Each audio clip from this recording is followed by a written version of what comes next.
আসসালামু আলাইকুম বন্ধুরা, কেমন আছেন? আশা করি ভালো আছেন। যা যেখান থেকে ভিডিওটা দেখছেন ফলো দেওয়ার পাশে থাকবেন। প্লিজ কেউ দয়া করে স্কিপ করবেন না, ফুল ভিডিও দেখার চেষ্টা করবেন। যা যেখান থেকে ভিডিওটা দেখছেন শেয়ার করবেন।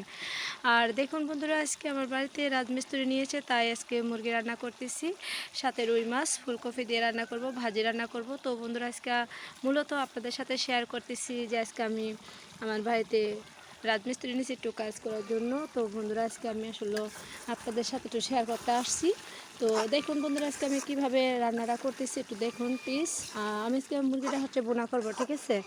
তো সত্যি কথা বলতে কি বন্ধুরা, কাজের সাথে সাথে আপনাদের সাথে একটু আলোচনা না করলে, আপনাদের সাথে একটু শেয়ার না করলে ভালো লাগে না। তো বন্ধুরা দেখুন, আমার ভাত রান্না হয়েছে প্রায়, যে এখানে রুই মাছ দিয়ে আলু ফুলকপি দিয়ে রান্না করব। তো বন্ধুরা, সবাই আমার পাশে থাকবেন, প্লিজ কেউ স্কিপ করবেন না, দয়া করে ফুল ভিডিও দেখার চেষ্টা করবেন, কেউ দয়া করে স্কিপ করবেন না, ঠিক আছে?